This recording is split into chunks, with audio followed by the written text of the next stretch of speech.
مکہ کی ان گلیوں میں پیغمبر اکرام اسلام نے جب لوگوں کو دین کی دعوت دی تو لوگوں کی حالت کیا تھی؟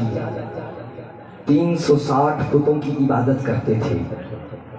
اللہ کے رسول نے 360 بتوں کی عبادت سے ہٹا کے ایک خدا کی عبادت کا سلیقہ سکھایا۔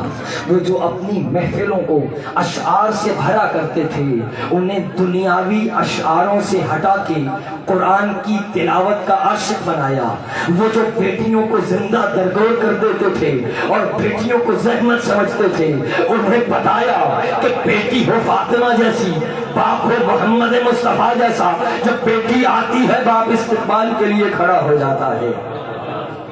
پیغمبر نے کتنا بڑا انقلاب برپا کیا، انہیں ایک خدا کی عبادت کا سلیقہ سکھایا، انہیں قرآن کی تلاوت کا عاشق بنایا، اور پھر تلاوت کا عاشق بنانے کے بعد انہیں بیٹی کے احترام کا سلیقہ سکھایا۔ لیکن پیغمبر کا یہ انقلاب صرف 50 سال چلا۔ 11 ہجری پیغمبر دنیا سے گئے اور 11 ہجری سے لے کر 61 ہجری تک یہ پیغمبر کا انقلاب چلا، اور پھر 61 ہجری میں تخت پہ بیٹھنے والا یزید لعین یہ دعویٰ کرنے لگا کوئی قرآن نہیں آیا، کوئی وحی نازل نہیں ہوئی، یہ بنو ہاشم نے یہ ڈھونگ رچایا ہے حکومت کے لیے، نہ کوئی خدا ہے، نہ کوئی قرآن ہے، نہ کوئی وحی نازل ہوئی۔ خدا کی قسم یزید کہتا ہے کوئی قرآن نہیں آیا، حسین نے نوکے نیزہ پہ پڑھ کے بتایا تو جھوٹا ہے، میرا نانا سچا تھا۔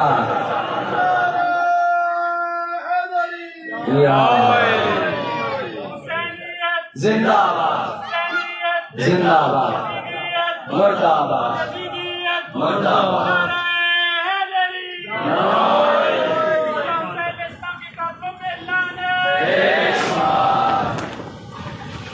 پیغمبر اکرام اسلام کا انقلاب اگر سمجھ میں آ گیا تو پھر حسین کا انقلاب سمجھ میں آ جائے گا، اور یہ انقلاب کربلا ہے۔ خدا کی قسم وہ یزید جو پیغمبر حلال کر کے گئے حرام کرنا چاہتا تھا، پیغمبر نے جو حرام کیا وہ حلال کرنا چاہتا تھا، جس شراب کو پیغمبر حرام کر کے گئے وہ تخت پہ بیٹھ کے شراب کو پانی کی طرح پیتا تھا اور اس شراب کو حلال کرنا چاہتا تھا۔ یہ انقلاب کربلا ہے کہ آج بھی 1400 سال گزر جانے کے بعد اگر کوئی بدبخت مسلمان اس شراب کو پیتا بھی ہے تو حرام سمجھ کے پیتا ہے، حلال سمجھ کے نہیں پیتا۔ یہ انقلاب کربلا ہے۔ اگر انقلاب برپا نہ ہوتا تو شاید وہ یزید شراب کو حلال کر جاتا۔ اگر کوئی آج پیتا بھی ہے حرام سمجھ کے پیتا ہے، حلال سمجھ کے۔ یہ انقلاب کربلا ہے۔ اور اگلا انقلاب سمجھو کربلا کا کیسا انقلاب برپا کیا۔ اگر فقہ کی کتابوں میں دیکھو، فقہ کے کتابوں میں ایک روایت نہیں ملتی جو لوگوں نے امام حسین سے نقل کی ہو۔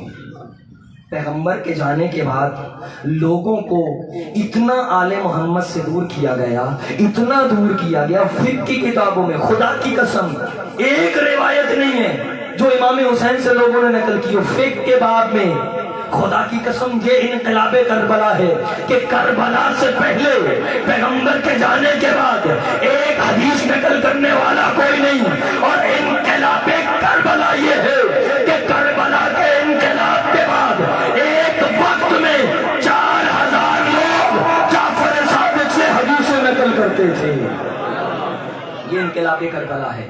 پھر وہ جو بھٹکے ہوئے لوگ تھے وہ واپس آئے، پھر جعفر صادق کے سامنے کٹے۔ ایک وقت میں 4000 لوگ قال الباقر اور قال الصادق کی آوازیں لگا رہے ہوتے تھے۔ یہ انقلاب کربلا ہے۔ لوگوں کے ضمیر کو اجاگر کیا اس کربلا نے، لوگوں کے ضمیر کو جھنجھوڑا کربلا نے، اور اتنا بڑا انقلاب برپا کر دیا۔ میں کہتا ہوں یہ اتنا بڑا انقلاب تھا، اور وہ واقعہ گواہ ہے اس بات کا کہ حسین کا آج آپ جلوسوں میں ہیں ماشاءاللہ، اور آپ یہ جلوس برپا کیے ہوئے ہیں۔ آپ کے ان جلوسوں میں ہر مکتب فکر کے لوگ موجود ہیں، شیعہ بھی ہیں، سنی بھی جاتے ہیں۔ جو حسین سے محبت کرتا ہے وہ جلوسوں میں شرکت کرتا ہے، اور میں کہا کرتا ہوں حسین کو ماننے کے لیے شیعہ ہونا ضروری نہیں، حسین کو چاہنے کے لیے سنی ہونا ضروری نہیں، حسین کو چاہنے کے لیے تیرا مسلمان ہونا بھی ضروری نہیں، حسین کو ماننے کے لیے انسان ہونا ضروری ہے۔ جو بھی انسان ہے جس کے اندر انسانیت ہے اس کا رہبر حسین ابن علی ہے، وہ حسین کو مانتا ہے۔ کیوں؟ کیونکہ وہ واقعہ آپ نے سنا ہوگا، گرو نانک جو سکھوں کا بہت بڑا تھا، سکھوں کا بڑا، درود پڑھیے محمد و آل محمد پہ۔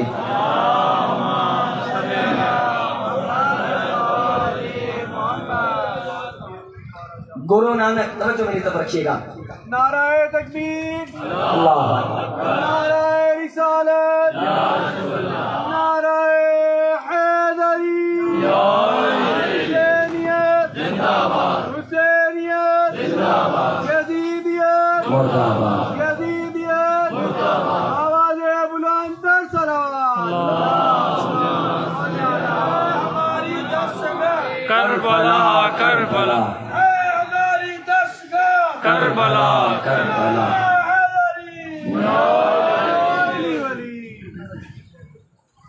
گرو نانک کے جو سکھوں کا بہت بڑا مسیح ہے اور سکھوں کا سب سے بڑا گرو مانا جاتا ہے، ان کے جو 12 ہیں ان میں سے سب سے بڑا یہ مانا جاتا ہے۔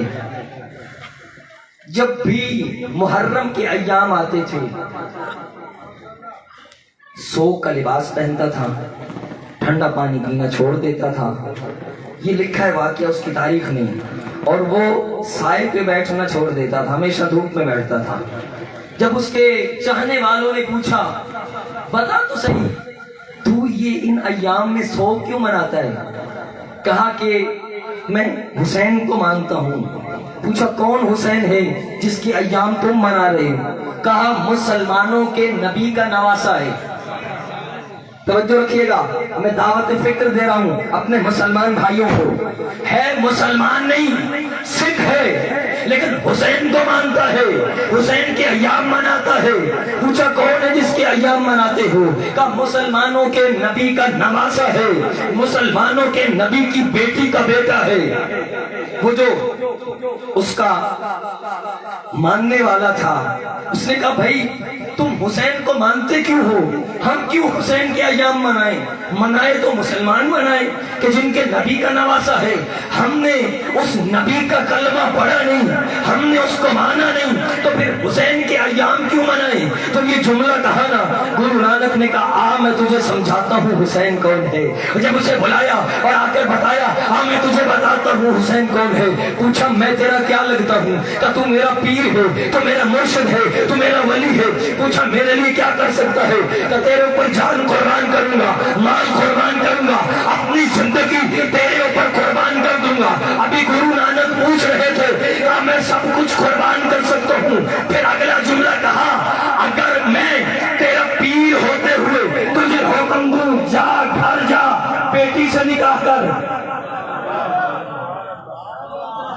میں تجھے حکم دوں کہ جا گھر جا بیٹی سے نکاح کر، قدموں گر گیا، ہاتھ رکھ کے کہتا ہے تو میرا پیر بھی ہے، تو میرا مرشد بھی ہے، جان دوں گا مار دوں گا، لیکن میرا ضمیر اس بات کی اجازت نہیں دیتا کہ میں بیٹی سے نکاح کروں۔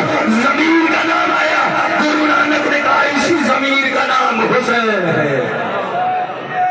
زندہ آباد، زندہ آباد، زندہ آباد، مرد آباد، مرد آباد، مرد آباد۔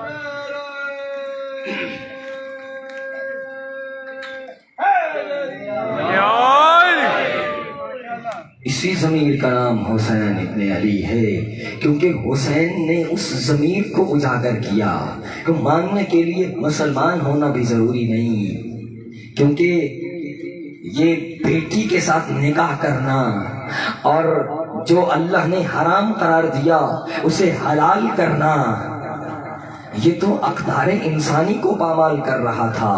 حسین نے انسانی اقدار کو بچایا، حسین ابن علی نے انسانی اقدار کو بچایا، اور یہی تو وجہ ہے میں کہتا ہوں کہ جملہ میں کہنا چاہتا ہوں، اگر یہ علم عمرانیات کے جو ماہرین ہیں نا علم عمرانیات کے ماہرین، انہوں نے لکھا ہے کہ اگر کچھ طاقتیں مل کر انسان کے خلاف کوئی پروپیگنڈا کریں تو اس انسان کو ختم ہو جانا چاہیے، اس انسان کی عزت باقی نہیں رہتی، اس کا وقار باقی نہیں رہتا، اس کے فضائل، اس کے کمالات سب کچھ لوگ بھلا دیتے ہیں۔